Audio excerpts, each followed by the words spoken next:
Баршаңызға сәлем, сіздермен мен Береке, менің каналыма қош келдіңіздер. Бүгін біз сіздермен осындай панчо деп аталатын торт әзірлейтін боламыз. Ал ендеше кеттік. Ең алдымен ыдысымызға 4 жұмыртқамызды салып аламыз. Оның үстіне қантымызды салып, миксердің көмегімен аппақ болып көпіргенше көпіртетін боламыз. Яғни біздің бисквитіміз пышный болып шығу үшін. Міне осындай аппақ болып көпіруі керек. Мен 3-4 минут арасында взбивать еттім. Енді үстіне разрыхлителімізді және де ұн мен какаоны араластырып алдым. Оны еліктен өткізіп салатын боламыз. Барлығын бірден салып жіберуге болмайды. 2-3 бөлікке бөліп салатын боламыз. Яғни біздің бисквитіміз басылып қалмау үшін осылай жасайтын боламыз. Екінші бөлігін тағы да салып, тағы да солай біркелкі болғанша араластырамыз. Араласпай қалып кетпеу керек. Мінекей бізде осындай масса шығады. Осы кезде біздің пешіміз қызып тұру керек. 170 градуста пісіретін боламыз. 20-25 минуттың ішінде пісіп шығатын болады.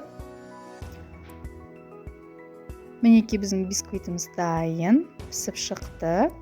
Бисквитіміз суыған соң осылай ыдысымыздың шетімен тарелка жасап аламыз. Яғни бисквиттің ең астында тұратын бөлігін жасап аламыз.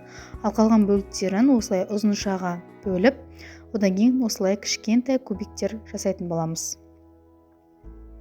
Ал енді креміне кірісетін болсақ, менде мұнда 500 грамм қаймақ, оның үстіне сахарный пудрамызды салып, жақсылап миксердің көмегімен араластыратын боламыз. Мінекей біздің қаймағымыз дайын. Енді торт жинайтын ыдысымызға пищевой пленканы төсеп аламыз, яғни төңкергенде оңай алыну үшін. Оның ең астына осылай кремімізді жағып аламыз.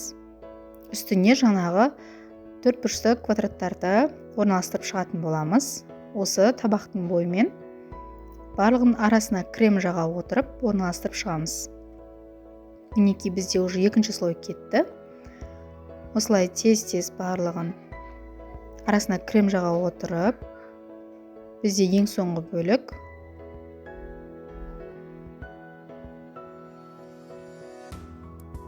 Осылай барлығын жасап алып, ең бетіне осылай крем жағатын боламыз барлығын. Және де жаңағы кесіп алған тарелкамызды осының ең астына қоямыз. Яғни бұл біздің тортымыздың асты болады. Енді осыны холодильникке 2 сағатқа қоямыз. Мұнда қалған кремді біз торттың бетіне пайдаланатын боламыз. Торт менде холодильникте 2 сағаттай тұрды. Енді ыдысымызға жаңағы табағымызды төңкеріп аламыз. Енді жаймендеп ыдысымызды алатын боламыз. Торт бізде шашылып кетпейді. Енді пленкамызды алатын боламыз.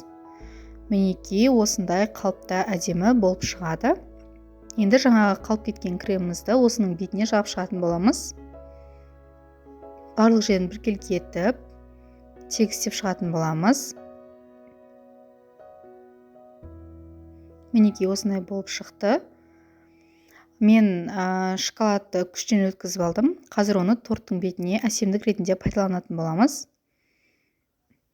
Дәл осындай ретпен, қолымызбен жаңағы шоколадтарымызды себелеп шығатын боламыз.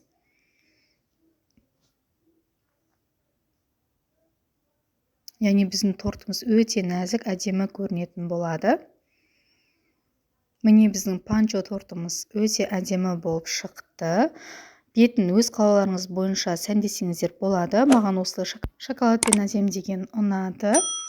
Сізде дәл осы рецептпен осы тортты жасап, үй ішіңізді осындай тәттімен қуантыңыздар. Видео ұнаса лайк басып, комментария жазыңыздар. Сау болыңыздар.